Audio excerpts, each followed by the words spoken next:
¿Cómo están todos ustedes de módulo 1 estudiantes? Yo sé que están muy juiciosos en su casa, contentos con esta formación sistemática de la palabra de Dios. Un abrazo muy especial para cada uno de ustedes. Vamos a trabajar algo que tiene que ver con el libro que es la Biblia y cómo leerla.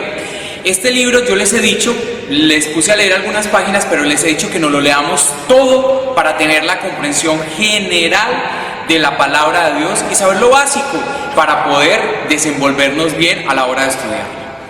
Y pues hoy quiero profundizar en un aspecto, y es que ya les había contado los 5 puntos de la lección divina. El punto número 1, pedir Espíritu Santo. El punto número 2, lectura del texto en su contexto. El punto número 3, meditación, ¿qué me dice el texto?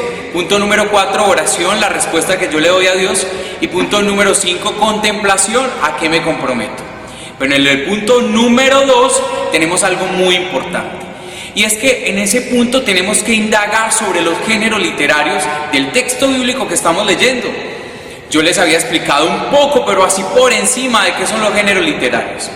En el libro vamos a encontrar, en el que es la Biblia y cómo leerla, vamos a encontrar en la página número 53 acerca de los géneros literarios. Yo te invito a que tú igual lo vuelvas y lo leas, le des una repasada a estos de los géneros, porque es muy importante saber el género. Viste que cuando leíste los 5 puntos de la lección decía que había que buscar el qué, el cuándo, el cómo, el dónde, y el cómo nos decía que era el cómo, género literario. ¿Cómo así que el cómo? ¿Cómo están escritos esos textos? Yo no sé si yo te había contado esta historia, pero si no, pues pon atención. ¿Cómo te parece que hay un accidente? Y en ese accidente yo llego y pregunto, ¿qué pasó? Y le pregunto a Juan, y entonces, Juan, ¿qué pasó? Y entonces Juan me dice, no, ese accidente había sangre, yo vi que vinieron muchos paramédicos, tenía la pierna rota, un hueso salido. Y le pregunto a Gloria, Gloria, ¿qué pasó en ese accidente? El mismo accidente, ojo. ¿Qué pasó en ese accidente? Y Gloria me dice, no, una señora, yo creo que ella es mamá, tenía como unos 2 hijos que fueron los que llegaron. Qué tristeza, esa señora estaba como llorando. No, los hijos lloraban, le decía, mamá, mamá. Le pregunto a Gabriela, Gabriela, ¿qué pasó? Y Gabriela me dice, no, un señor más bruto llegó y estaba escribiendo por celular y eso ni se fijó y ¡chan! Chocó. Y llego y le pregunto a Andrés, Andrés, ¿qué pasó? Y Andrés me va a decir, un tipo que se chocó. Son 3 perspectivas diferentes de un mismo acontecimiento. Lo mismo es la palabra de Dios. Los evangelios, la historia de Jesús, la misma historia de Jesús narrada desde 4 perspectivas y estilos diferentes: Juan, Mateo, Marcos, Lucas. Pues en fin, ese estilo se llama género literario. Cada persona tiene un estilo diferente. Al que le pregunté uno fue más puntual, es puntual. La otra persona, otra de las señoras que le pregunté, me decía que los hijos, que qué tristeza, es más emotiva. A otro que le pregunté me hablaba sobre la sangre, sobre el hueso partido, fue lo que más le impactó, fue la sangre.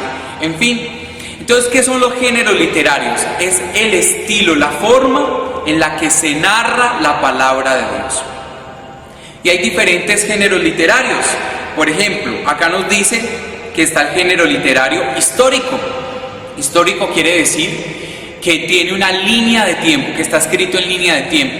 Por decir, Juan Pablo II nació en 1600, tananá, murió en 1700, tananá, algo así.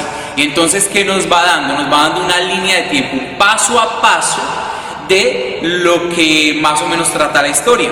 Eso quiere decir un género histórico. Y acá poner el ejemplo de leer 1 Samuel 16 del 1 al 13, donde vamos a ver que nos hablan son de datos históricos. El género histórico lo detectamos pues porque tiene datos, porque tiene muy marcados los tiempos, porque va en una línea va como en un estilo lineal, empieza con algo, sigue con algo, luego, y el tiempo va marcando ese género histórico. A veces se hace pesado porque son muchos datos. Entonces, vas a ver que también en Segunda de Reyes dice, el rey Tananá reinó en tal año, en tal fecha, en tal castillo, en tal palacio. El rey Francisco, por decir algo, reinó en el año 800, así. Son puros datos históricos. Ya luego tenemos el código legislativo. ¿Qué son el género código legislativo? Este género es un código que nos habla sobre leyes, normas que se deben cumplir. Acá nos pone el ejemplo de leer Éxodo 20 del 1 al 17, pero yo te diría que por excelencia el libro que tiene mucho género de código legislativo es el libro de Levítico.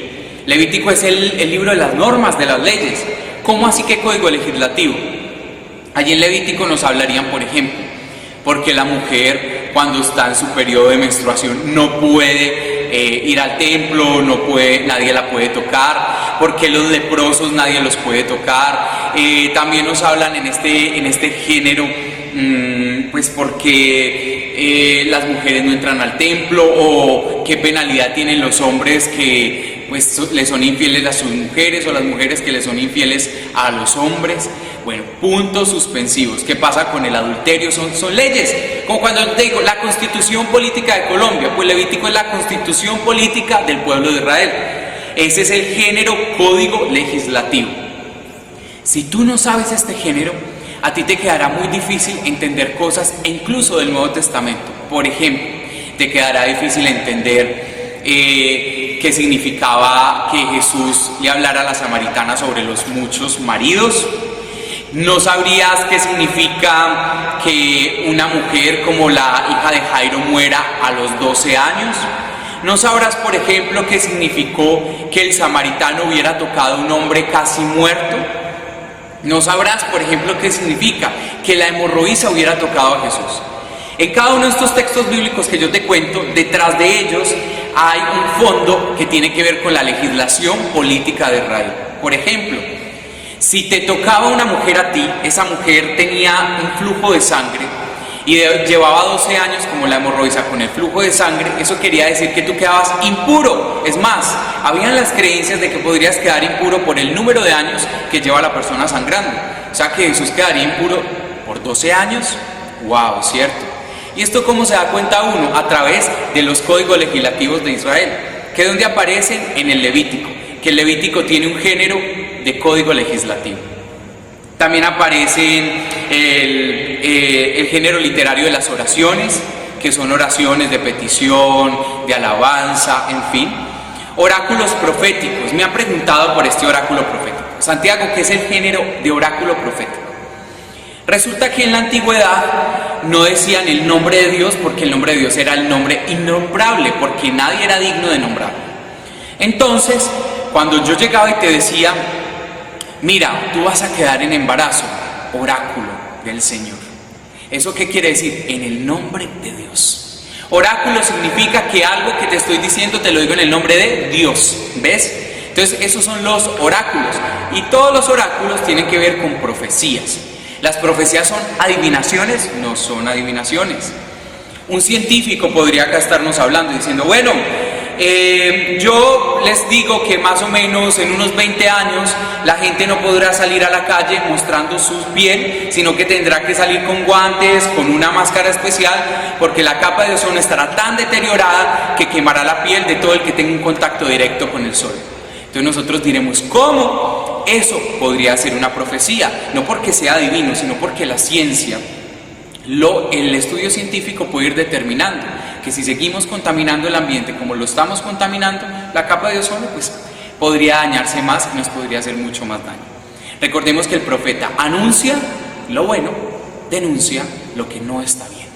Ese es el oráculo profético, anunciar y denunciar en el nombre de Dios. ¿Ves? Ya puedes detectar algunos oráculos en el Antiguo Testamento. Acá nos ponen a leer Ezequiel, justo un profeta, claro está. Ezequiel 37 del 1 al 14. Allá aparece el género oráculo profético.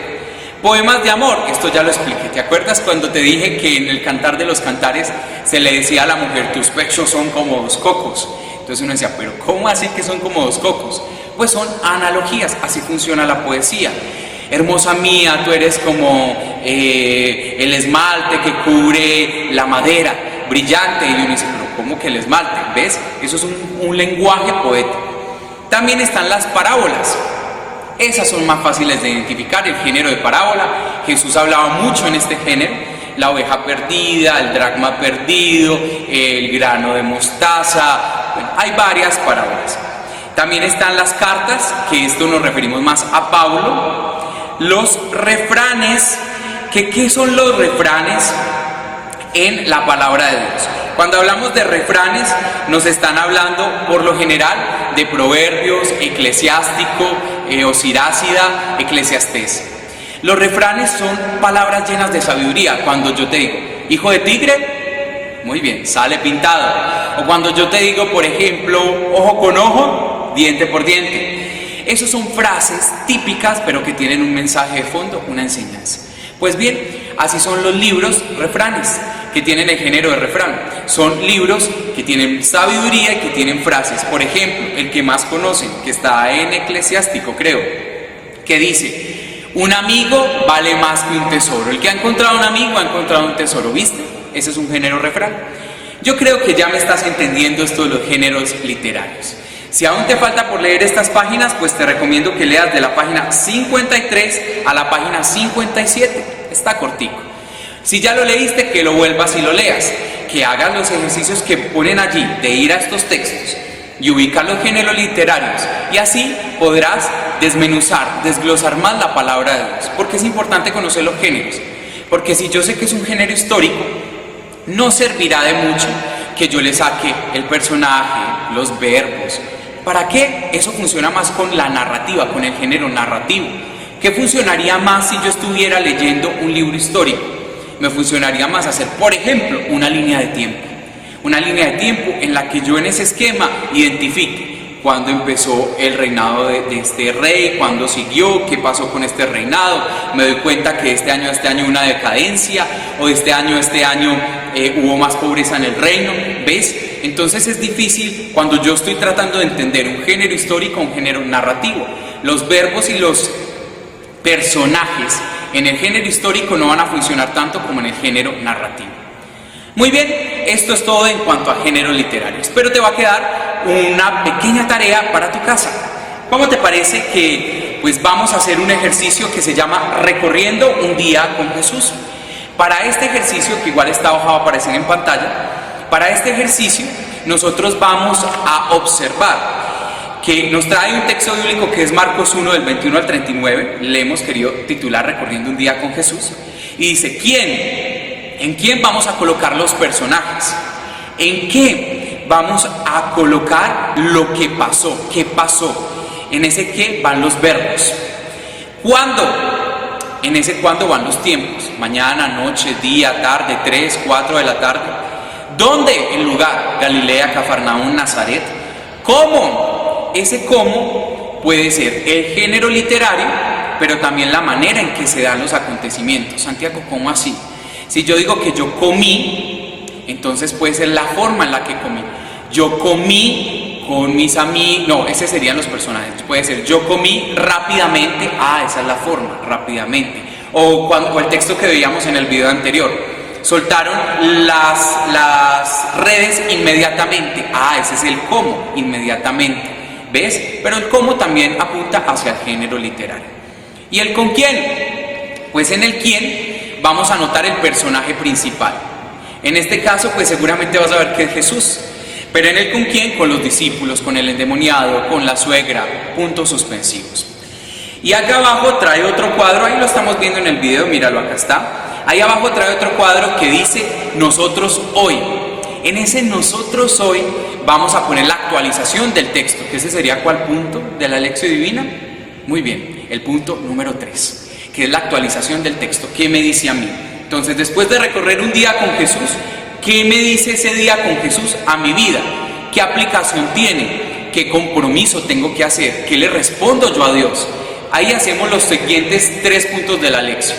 Ya oramos, sacamos los verbos, analizamos hasta los pies de página, ¿por qué no? Lo que hay antes, lo que hay después, sacamos los verbos, los lugares, en fin, los tiempos en este cuadro.